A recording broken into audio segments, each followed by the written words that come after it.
You know, I know there was this, you know, picture painted that I gathered up my family in the middle of the night, rented a truck, and snuck away to Alabama. This was the whole process. This was a thing where I had to check and make sure that I could even do this, that things could be worked out, you know, with Sirius. You know, what are the deal with taxes? Like, there's all this shit that has to happen before you can just up and leave for Alabama. So management knew, management was fine with it. In fact, you know, they were like, listen, you're a huge part, an important part to us, and we will make this work one way or another. And so I felt supported. I felt, cool, these guys understand the situation and they have my back. And then, you know, when I got out here, you know, it wasn't necessarily their fault, man. I think just when I got out here, I just kind of realized mentally that I wasn't fitting into this anymore. I wasn't,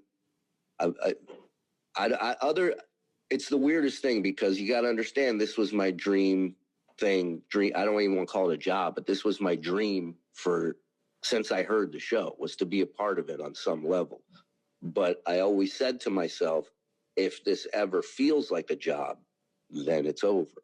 And it kind of started feeling that way to me, where it wasn't fun. And I know a lot of people out there don't have fun at their job, and I get that. I did plumbing, I did construction, you know, I dealt blackjack, roulette, and I pushed fat people in wheelchairs. So when it comes to having jobs that are not fun, I got it.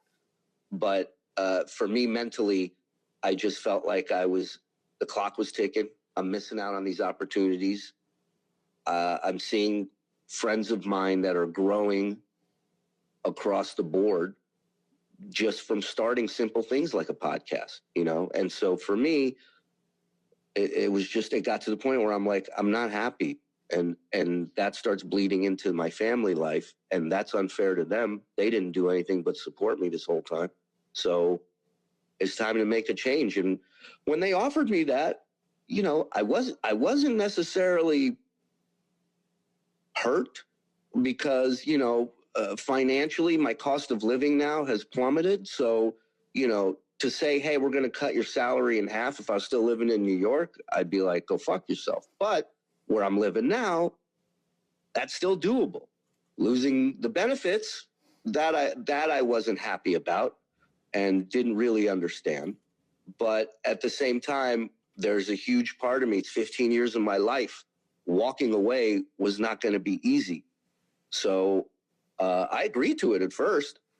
But then, you know, when the agreement kind of changed a little bit, that's when I was like, okay, you know what? It's just time for me to take control of this and do it my way and bet on me. And if I fail, I fail.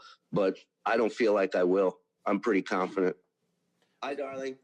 Oh, I love when we see the kids come through. Was this something that other people had to do too, or was it just you? What do you mean? Were you the only one that they said, hey, we're going to make you part-time now because you moved out? I don't know. I don't know. Nobody's come to me from there and said, you know, they tried the same thing with me. I don't think so. But again, I don't know.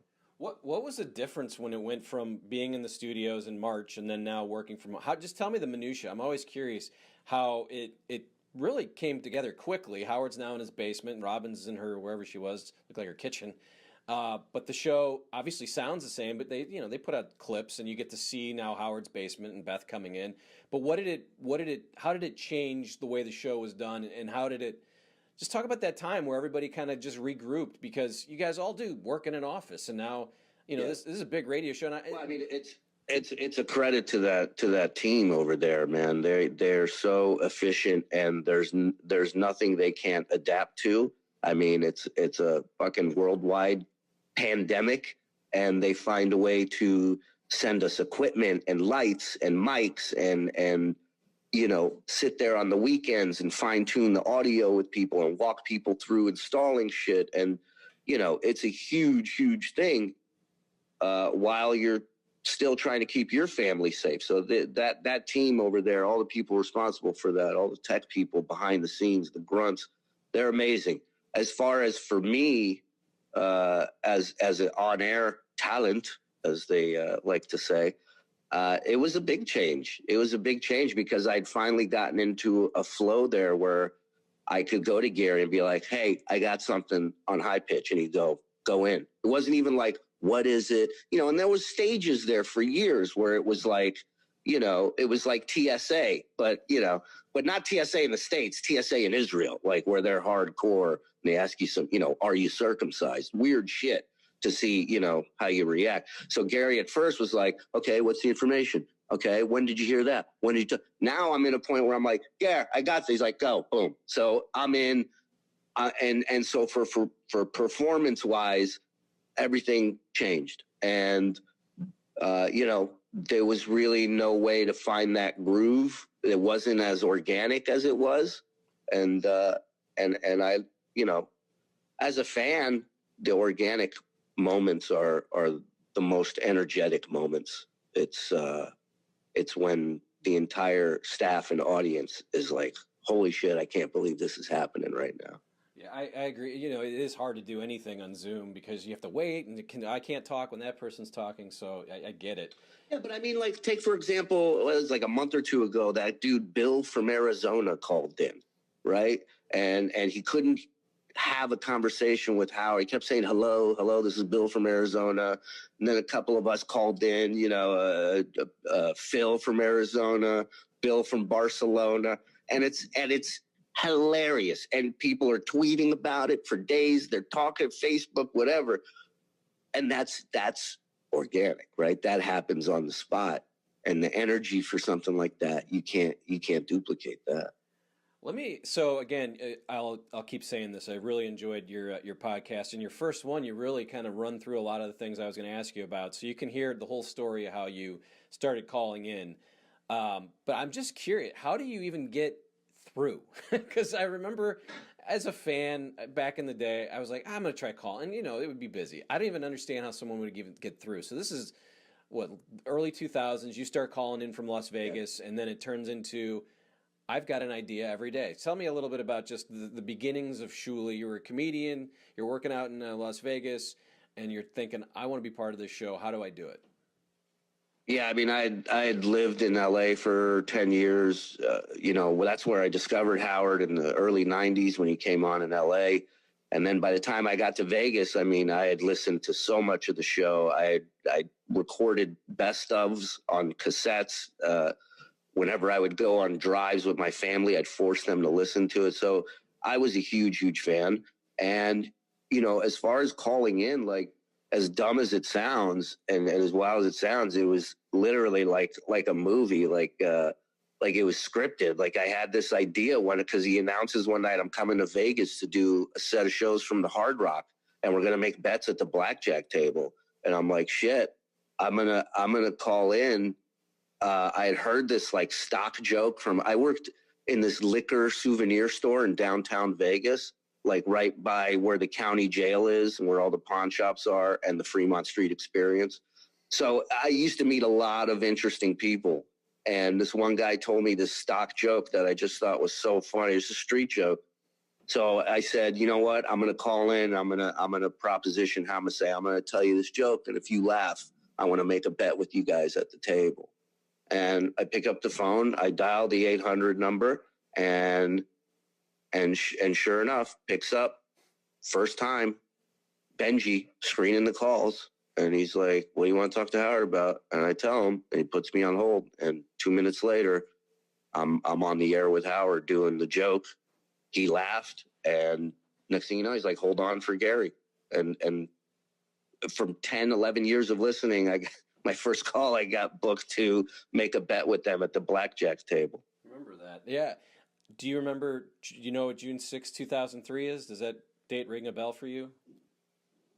I was not on the grassy knoll, if that's what you're asking. Well, what is that? It was your first day sitting in on the show, according to marksfriggin.com. And I'm curious about just sitting in on the show. So you're a caller.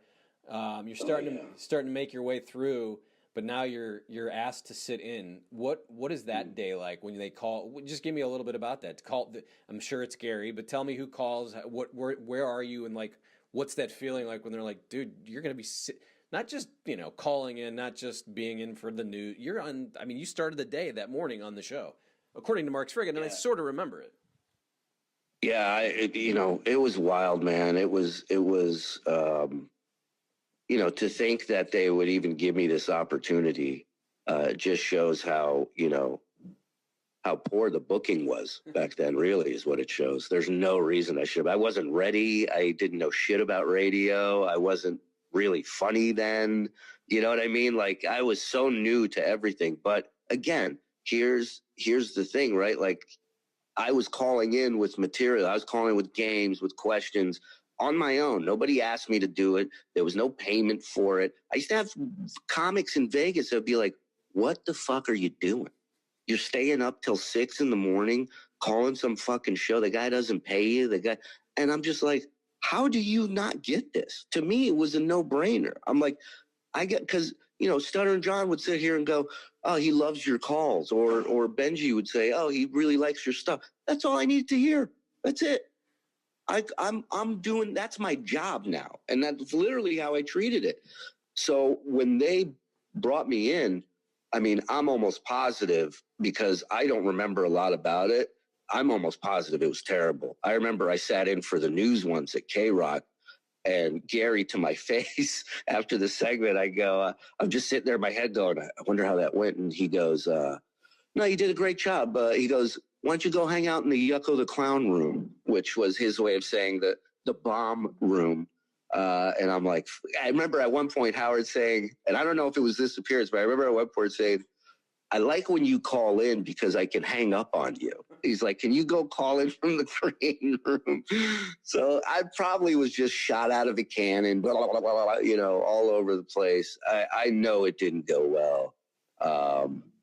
But